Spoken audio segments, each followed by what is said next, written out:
হিন্দু ধর্মের প্রতি শ্রদ্ধা রেখেই বলছি, তাদের ধর্মে একটা বিধান আছে যে আপনি ভালো হিন্দু হতে চাইলে আপনাকে গোমূত্র পান করতে হবে, মানে গরুর পেশাব পান করতে হবে। এবং অবাক করা কাণ্ড, তারা ইন্ডিয়া থেকে এটাকে রপ্তানি করে ইউরোপ আমেরিকাতেও পাঠায়। কারণ ইউরোপ আমেরিকার যে হিন্দুরা আছে সেখানকার সুপার স্টোর থেকে, শপিং মল থেকে ওইটা কিনে কিনে পান করে। আপনারা যদি বলে এই যে 1 বোতল নিয়ে আসছি গরুর পেশাব, এটা খাইলে তোর 1 কোটি টাকা দিব, খাইবেন? আমি কমু তুই নিয়ে আইসস, তুই খা, ঠিক কিনা? কারণ আমাদের রুচিতে এটা ধরে না, ইসলাম এটা আমাদেরকে শিখায় নাই। তো ইসলামটা হচ্ছে রুচিসম্মত ধর্ম, স্বভাব সুলভ ধর্ম। তারপরে হিন্দু ধর্মে ছোট বাচ্চাদেরকে পবিত্র করতে হলে, মেধাবী করতে চাইলে গোবরের স্তূপ করে ওখানে ফেলে দিতে হয়। ওই বাচ্চা ছুটে আসবে, কান্না করবে, আবার ফেলতে হবে। ওর গা গোবর দিয়া একেবারে বিউটি পার্লারিং করে তারপরে ওর গোসল করাইলে ও খুব ভালো হয়ে যাবে, এরকম আইডিওলজি তারা বিলিভ করে। তো এটা একটা প্রাণীর মল কারো গায়ে মেখে পার্লারিং করা, এটা কি আমাদের আকলে ধরে? আমাদের ধর্মে এরকম কোনো বিধান আছে? হিন্দু ভাইরা যদি থেকে থাকো, just ponder on the news, এই বিষয়গুলোর উপর একটু থিঙ্ক করো, একটু ভাবো, চিন্তা করে দেখো। ইসলাম হচ্ছে দ্বীনুল ফিতরা, স্বভাব সুলভ ধর্ম। এইখানে মনে মানে না এরকম কোনো বিধান আল্লাহ দেয়। এটা জ্ঞানের ধর্ম, জ্ঞানের উপর প্রতিষ্ঠিত। এই ধর্মের প্রথম কথা হচ্ছে পড়ো। প্রথম কথা কি? আরবিতে কি? বিসমি রাব্বিকাল্লাযী, read in the name of your lord who has created. পড়ো তোমার প্রভুর নামে যিনি তোমায় শিখিয়েছেন। সুবহানাল্লাহ পড়েন।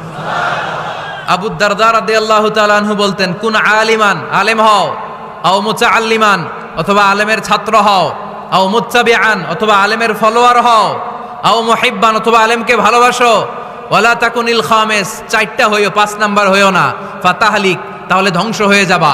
5 নাম্বারটা হচ্ছে আলেম বিদ্বেষী, খবরদার আলেমদের পিছনে লেগো না, তাহলে তোমার দিন দুনিয়া আখিরাত সবটারে বরবাদ করে দিবে কে? এটা নলেজের উপর বেস করে ধর্ম, এখানে উল্টাপাল্টা কথা বলার সুযোগ। ইসলাম ছাড়া কেউ যদি অন্য কোথাও শান্তি তালাশ করে, ইসলাম ছাড়া অন্য কোনো মতাদর্শে কেউ যদি জীবন সমস্যার সমাধান তালাশ করে, আল্লাহ বলে তার কোনো আমল আমি কবুল করব না। কিয়ামতের দিন লোকটা হবে হায় হায় কোম্পানির ম্যানেজার, সে হবে ক্ষতিগ্রস্ত। এজন্য আমাদেরকে ইসলাম মানতে হবে। আমাদের ধর্মের নাম কি? এই ইসলাম মনে হয় শুধু আমাদেরই ধর্ম, অন্য কোন নবীদের মনে হয় ধর্ম না। সৈয়দনা আদম আলাইহিস সালামের ধর্মের নাম কি? নূহ আলাইহিস সালামের ধর্মের নাম? ইব্রাহিম নবীর ধর্মের নাম? মুসা আলাইহিস সালামের ধর্মের নাম? ঈসা আলাইহিস সালামের ধর্মের নাম? আল্লাহর ধর্মের নাম? আল্লাহ বলেছেন ইসলাম হচ্ছে দ্বীনুল্লাহ, এটা আমার দিন, এটা আমার ধর্ম, এই ধর্ম আমি পাঠিয়েছি। এটা কোনো মন মস্তিষ্ক প্রসূত কথা নয়, এটা নিজের মন গড়া বানোয়াট কোনো ধর্ম নয়। চিল্লায় বলেন ঠিক কিনা? সব নবীদের ধর্মের নাম ছিল ইসলাম। অনেকে আমরা গুলিয়ে ফেলি, আমরা মনে করি শুধু আমাদের ধর্মের নামই ইসলাম, অন্য নবীদের ধর্মের নাম বোধহয় ইসলাম না। এটা ভুল। আজকে আকীদা খালেস করে নেন, কনসেপশন এন্ড আইডিয়া ক্লিয়ার করে নেন। সব নবীদের একটাই ধর্ম, চিল্লায় বলতে হবে কি নাম? তার প্রমাণ, তার দলিল কি?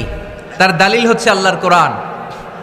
আল্লাহর কোরআন আমাদেরকে জানিয়েছে সব নবীকে আল্লাহ তাআলা একটা ধর্মই দিয়েছেন।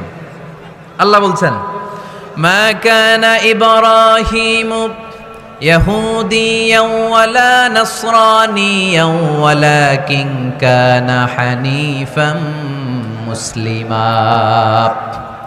আমার খালিল ইব্রাহিম ইহুদি ছিল না, আমার নবী ইব্রাহিম নাসারা ছিল না, আমার খালিল ইব্রাহিম অন্য কোনো ধর্মের ছিল না। সাইয়েদানা ইব্রাহিম ছিলেন কানা হানিফাম মুসলিমা, একনিষ্ঠ মুসলমান। কোন সুবহানাল্লাহ। সাইয়েদানা ইব্রাহিম আলাইহিস সালাম ছিলেন একনিষ্ঠ মুসলমান, কানা হানিফাম মুসলিমা। এই আয়াত প্রমাণ করে যে সাইয়েদানা ইব্রাহিম আলাইহিস সালামের ধর্মের নামও কি ছিল? আওয়াজ করে বলতে হবে, কি ছিল? পেয়ে গেছি আমরা। এরপরে সাইয়েদানা ইউসুফ আলাইহিস সালাম দোয়া করেছেন, আল্লাহর মহাগ্রন্থ কোরআন সাক্ষী, তাওয়াফানি মুসলিমা ওয়া আলহিকনি বিসসালিহিন। ও আল্লাহ, আমাকে তুমি মুসলমান হিসেবে মৃত্যুদান করো, নেককার বান্দাদের সাথে আল্লাহ তুমি আমারে শামিল করে দাও। এই আয়াত থেকে প্রমাণিত হয় সাইয়েদনা ইউসুফ আলাইহিস সালাম মুসলমান ছিলেন। জোরে কোন ঠিক কিনা? সাইয়েদনা ইউসুফ নবী যদি মুসলমান না থাকতেন, উনি কি দোয়া করতেন তাওয়াফানি মুসলিমান, আল্লাহ তুমি আমারে মুসলিম করে মারো? দোয়া করতেন? করতেন না। সাইয়েদনা সুলাইমান আলাইহিস সালাম বালকিসকে চিঠি লিখেছে, ইন্নাহু মিন সুলাইমান ওয়া ইন্নাহু বিসমিল্লাহির রহমানির রহিম। বালকিস, এটা সুলাইমান নবীর পক্ষ থেকে চিঠি। আল্লাহ তাআলু আলাইয়া ওয়া আতুনি মুসলিমিন। ও বালকিস, বাড়াবাড়ি করো না। ও বালকিস, খবরদারি দেখিও না, বড়ত্ব দেখিও না। মুসলিমিন, তুমি আমার কাছে মুসলমান হয়ে চলে এসো। সাইয়েদনা সুলাইমান আলাইহিস সালাম মুসলমান হয়ে চলে আসার দাওয়াত দিলেন। এই আয়াত প্রমাণ করে সাইয়েদনা সুলাইমান আলাইহিস সালামের ধর্মের নাম ছিল ইসলাম। ঠিক কি না? আবার সাইয়েদনা ঈসা আলাইহিস সালামের সঙ্গীদের নাম হচ্ছে আল হাওয়ারি। হাওয়ারিরা বলেছিল, সাক্ষী থেকে যাও বিআন্না মুসলিমুন, আমরাও মুসলমান। ঈসা আলাইহিস সালামের অনুসারীরা যদি বলে আমরাও মুসলমান, এটা প্রমাণ করে সাইয়েদনা ঈসা আলাইহিস সালামের ধর্মের নামও ছিল ইসলাম। জোরে বলেন ঠিক কি না? ইসলাম ছিল তার ধর্মের নাম। সব নবীদের একটাই ধর্ম, ধর্মটার নাম সব জায়গায় মানতে রাজি আছেন? তবে ইসলাম ধর্মকে আল্লাহ তাআলা কোন নবীর কালেই, কোন নবীর সময়েই পূর্ণাঙ্গতা দান করে নাই। এই ইসলাম ধর্মের পূর্ণাঙ্গতা আল্লাহ তাআলা দান করেছে আমার পেয়ারা নবী, বিশ্ব নবী মুহাম্মদুর রাসূলুল্লাহ সাল্লাল্লাহু আলাইহি ওয়াসাল্লামের সময়কালে। বারটা ছিল জুমাবার। কি বার? আরাফার ময়দান। বিশ্ব নবী ওটের পিঠে বসে আছেন। ইন দ্য মিন টাইম আল্লাহ তাআলা একটা আয়াত নাজিল করে ইসলামকে কমপ্লিট অ্যান্ড ইনট্যাক্ট বানিয়ে দিলেন। সুবহানাল্লাহ কইতে পারলেন না? اليوم أكملت لكم دينكم وأتممت عليكم نعمتي ورضيت لكم الإسلام دينا। সেদিন আল্লাহ ঐতিহাসিক আয়াত নাজিল করে দিলেন, اليوم أكملت لكم دينكم, আজকে আমি তোমাদের দিনকে, ইসলাম ধর্মকে পূর্ণাঙ্গতা দান করলাম। ওয়া আতমামতু আলাইকুম নি'মাতি, আমার নিয়ামতকে পরিপূর্ণ করে দিলাম। ওয়া রাদিতু লাকুমুল ইসলাম দীনা, আমি আল্লাহ তোমাদের জন্য ইসলাম ধর্মকে মনোনীত করে খুশি হয়ে গেলাম। আল্লাহ তাআলা ইসলামকে আমাদের ধর্ম বানিয়ে খুশি। এখন প্রশ্ন হচ্ছে, আমরা খুশি কিনা? আওয়াজ কমে গেছে এবার। ইসলামকে আমাদের ধর্ম মনোনীত করে, ইসলামকে আমাদের জীবন বিধান মনোনীত করে খুশি কে? আল্লাহ। এখন আমরা খুশি কিনা? দিস ইজ দ্য কোশ্চেন নাও।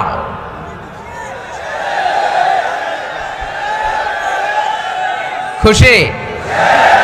কম না বেশি? আসলে আমরা বেশি খুশি এবং প্রতিদিনই এই ঘোষণা দেই, প্রতিদিনই এই ঘোষণা দেই যে আমরা ইসলাম পেয়ে খুশি, কিন্তু অর্থ জানি না, তাই বুঝি না। আমরা প্রতিদিন নামাজের পরে পড়ি রাদিতু বিল্লাহি রাব্বা, রব হিসেবে আল্লাহরে পেয়ে আমরা খুশি। ওয়াবিল ইসলামি দীনা, ইসলামকে ধর্ম হিসেবে পেয়ে খুশি। ঠিক কি না? এই দোয়াটা সালাম ফিরানোর পরে আমরা পড়ি না? পড়ি। রাদিতু বিল্লাহি রাব্বা, আল্লাহরে রব হিসেবে পেয়ে খুশি। ওয়াবিল ইসলামি দীনা, ইসলামকে দিন হিসেবে পেয়ে আমরা খুশি। কিন্তু প্রত্যেক দিন ফরজ সালাতের পরে এই দোয়াটা পড়ি কিনা ভাই? রাদিতু বিল্লাহি রাব্বা, আল্লাহ তোমারে রব হিসেবে পেয়ে খুশি।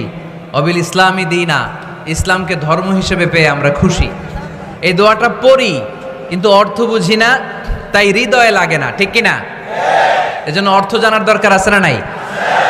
আমি সব সময় বলি, প্রিয় ভাইয়েরা, কোরআনের অর্থ পড়ুন, মাতৃভাষায় কোরআনকে বুঝুন। এই যে মোবাইলের ভেতরে এখন অ্যাপস পাওয়া যায়, এটারে বলে স্মার্টফোন। কি ফোন? যারাই আপনি স্মার্ট হইতে চান একটা স্মার্টফোন নিয়ে নেবেন, স্মার্ট হয়ে যাবেন। তো এটা আপনাকে স্মার্ট বানাবে, সব কিছু এটার ভেতরে থাকে, সব পাওয়া যায়। এখানে আপনি কোরআন নিয়ে পড়তে পারবেন কোরআনে আল্লাহ কি বলেছে। তো অর্থ পড়লে আপনার হৃদয়ে লাগবে। আমরা তারাবির নামাজ পড়ি 20 রাকাত, ঠিক কিনা? কত আযাবের আয়াত যায়, কত জান্নাতের সুন্দর বর্ণনা চলে যায়, কিন্তু যিনি পড়ায় উনিও কান্দে না, আমরাও কান্দি না, ঠিক কিনা? ওনারও পশম দাঁড়ায় না, আমাদেরও পশম দাঁড়ায় না। বাট আরব বিশ্বে when they recite they got their goosebumps, তারা যখন কোরআন তেলাওয়াত করে ওদের গায়ের পশমগুলো দাঁড়িয়ে যায়। শাইখ আব্দুর রহমান সুদাইস যখন তেলাওয়াত করে পিছনে মুসল্লিরা কাঁদে। আমি গত বছর হজে ওনার পেছনে নামাজ পড়ছিলাম, উনি সূরা কুরাইশ পড়ছে, উনি পড়ছেন ফালিয়াবুদু রাব্বা হাযাল বাইত, এই কথা বলে উনি কাঁদতে শুরু করলাম, আমরাও কাঁদতে শুরু করলাম। কারণ এই আয়াতের অর্থ হচ্ছে ফালিয়াবুদু লিইলাফি কুরাইশিন ইলাফিহিম রিহলাতাশ শিতাই ওয়াস সাইফ। ও কুরাইশি ব্যবসায়ীরা, শীত গ্রীষ্মে তোমরা ব্যবসা করো, কিন্তু ফালিয়াবুদু রাব্বা হাযাল বাইত, এই ঘরের রবের ইবাদত করো। ওই ঘরটা কিন্তু সামনে। শাইখ আব্দুর রহমান সুদাইস যখন ইমামতি করতেছে তখন ওই আল্লাহর ঘরটা সামনে আছে না নাই? আপনারা টিভিতে দেখেন নাই? কাবা ঘরের সামনেই কিন্তু নামাজটা পড়ে। তো ওই আয়াতের অর্থ ছিল এই ঘরের রবের ইবাদত করবা, তাহলে রিজিকের ব্যবস্থা করবে কে? আল্লাহ। তো ওই ঘরের সামনে দাঁড়িয়ে উনি ইমাম, চোখের পানি উনি ধরে রাখতে পারে? ধরে রাখা সম্ভব না। এর কারণ অর্থ বুঝে। আমরা আজীবন পড়ি সুবহান রাব্বিয়াল আ'লা, এর অর্থটা যে কি কেউ জানে না, ঠিক কিনা? তো চোখ দিয়ে পানি নামবে কেমনে? চাইনিজ ভাষা আমাদের কাছে যেরকম, কোরআনের তেলাওয়াত আমাদের কাছে অনেকটা এরকমই। চাইনিজ ভাষার অর্থ জানি না, কোরআনের আয়াতের অর্থ জানি, কিন্তু এই কথা বললে কি আল্লাহ আমাদেরকে ছাড়বে? No excuse will be granted that day. সেদিন আল্লাহ কোনো এক্সকিউজ গ্রহণ করবে না। অনেক হিন্দু মুসলমান হয়, এরপরে তারা কোরআন বোঝে, আল্লাহ বলবে হিন্দু হয়ে পারলো, তুই পারলি না কেন? জোরে বলেন ঠিক কিনা? এজন্য অর্থ বোঝার চেষ্টা করতে হবে। তাহলে আলোচনার যেই জায়গায় আমরা এসেছিলাম আর কথা বলছিলাম, আল্লাহ বলেছেন ইসলামকে তোমাদের ধর্ম মনোনীত করে আমি আল্লাহ খুশি। আমরাও বলে দিলাম আল্লাহ তুমি যদি ইসলাম দিয়ে খুশি, আমরাও ইসলাম পেয়ে খুশি। জোরে কোন ঠিক কিনা? আমরা সব জায়গায় ইসলাম মানতে চাই, যতক্ষণ দেহে প্রাণ আছে ততক্ষণ পর্যন্ত ইসলামকে মানতে চাই, সব জায়গায় মানতে চাই, ইসলামকে আমাদের জীবনের আদর্শ বানাতে চাই, ঠিক কিনা? সাইয়েদনা ওমর ফারুক বলতেন নাহনু কওমুন আ'আজ্জানাল্লাহু বিল ইসলাম, আমরা তো এমন জাতি যেই জাতিকে আল্লাহ তাআলা ইসলাম দিয়ে সম্মানিত করেছে। ফাইন ইবতাগাইনাল ইজ্জাতা বিগাইরিহি আযাল্লানাল্লাহ, ইসলাম রেখে দিয়ে কেউ যদি অন্য কোথাও সম্মান তালাশ করে তাকে অপদস্থ করে ছাড়বে কে? আল্লাহ। এজন্য আমাদের সম্মান কোথায়? আমরা মুসলমান, এটা বলতে কি আপনাদের লজ্জা লাগে? পৃথিবীর যেই কোনো দেশে যাই, হিন্দুদের রাজ্যে যাই, বৌদ্ধদের রাজ্যে যাই, যেই কোনো ইমিগ্রেশনে দাঁড়াই না কেন, চিৎকার করে বলবো আমি মুসলমান। জোরে কোন ঠিক কিনা? We are proud of Islam. ইসলাম আমার অহংকার, ইসলাম আমার গর্ব, ইসলাম আমার আল্লাহর দেয়া ধর্ম। এজন্য ইসলামের বিজয়কে কেউ ঠেকিয়ে রাখতে পারবে? আমি প্রায় উদাহরণ দিয়ে, উপমা দিয়ে বলি, ইসলাম হচ্ছে চারা বীজের মতো। চারা বীজ মাটিতে ঢুকিয়ে দিলে এটা উপরের দিকে ওঠে। তো ইসলামকে যারা মাটিতে গেড়ে ফেলতে চায় তারা জানে না ইসলামের উপমাটা অনেকটা চারা বীজের মতো। ইসলামকে মাটিতে গেড়ে দিলে এটা কি হবে? জোরে বলেন, আরো জোরে বলেন। উপরের দিকে গর্জে উঠবে। এই যে উপমা দিছি, এটা নিয়েও আবার অনেকে ভুল ধরে, আছে না নাই? আল্লাহ নিজেই কোরআনে উপমা দিয়েছেন। মাসালুল্লাযীনা ইউনফিকুনা আমওয়ালাহুম ফি সাবিলিল্লাহি কামাসালি হাব্বা, যারা আল্লাহর রাস্তায় দান করে এই দানের উপমা হচ্ছে একটা চারা বীজের মতো। সুবহানাল্লাহ পড়েন। এই চারা বীজ থেকে 60টা শীষ বের হয়, প্রতিটা শীষে জন্ম নেয় শত শস্য দানা। আল্লাহ যারে চায় ইচ্ছা মতো রিজিক দিয়ে তার জীবনকে পূর্ণাঙ্গ করে দেয়। সুবহানাল্লাহ পড়েন। এজন্য আল্লাহ বললেন ইসলাম হলো আমার একমাত্র মনোনীত ধর্ম। ইসলাম ছাড়া অন্য কেউ যদি সম্মান তালাশ করে তার কাছ থেকে কিছুই আমি গ্রহণ করব না। কিয়ামতের দিন সেই লোকটা হবে হায় হায় কোম্পানির ম্যানেজার, ঠিক কিনা? এজন্য আমরা একটা ধর্মকেই মানতে চাই। চিল্লায় বলেন তো ধর্মটার নাম কি? ইসলাম ছাড়া অন্য কিছু মানি না, ইসলাম ছাড়া অন্য কিছু মানি না, মানব না। বিষ্ণু ঈসা ইসলাম বলেছেন এই ইসলামের বিজয়কে কেউ ঠেকিয়ে রাখতে পারবে না। তার কারণ ইন্নাল্লাহ জাওয়ালি আল আরদা, নিশ্চয় আল্লাহ তাআলা এই জমিনটাকে আমার জন্য সংকুচিত করে ছোট করে দেখিয়েছে। ফারাআইতু মাশারিকাহা ওয়া মাগারিবাহা, আমি এই পৃথিবীর ডানে বায়ে সামনে পেছনে সবটা দেখেছি, আর আমার চোখ যতদূর পৃথিবী দেখেছে ততদূর জায়গায় আল্লাহ আল্লাহু আকবারের ধ্বনিকে পৌঁছে দিবে। তাই এই ইসলামের বিজয়কে কেউ থামাতে পারবে না। গোটা বিশ্বব্যাপী আজ ইসলামের জয় জয়কার।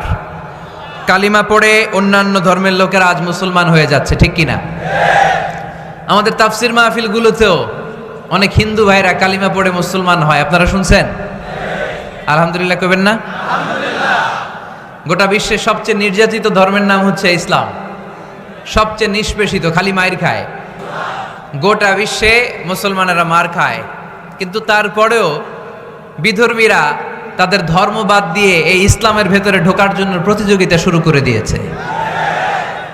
ইউরোপ আমেরিকাতে মসজিদের সংখ্যা বেড়ে যাচ্ছে, তাদের যে খ্রিস্টানদের গির্জা এগুলো তারা বিক্রি করে দিচ্ছে, মুসলিম কমিউনিটি ওই গির্জারে মসজিদ বানায় ফেলতেছে।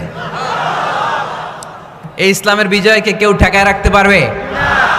যেহেতু ইসলামের বিজয় অবশ্যম্ভাবী, আমরা ইসলামের সাথে মিলে থাকতে চাই, মিশে থাকতে চাই, আমরা বিজয়ের অংশীদার হতে চাই।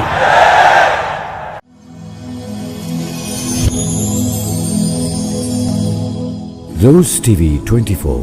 Enjoy by listening to the Holy Quran.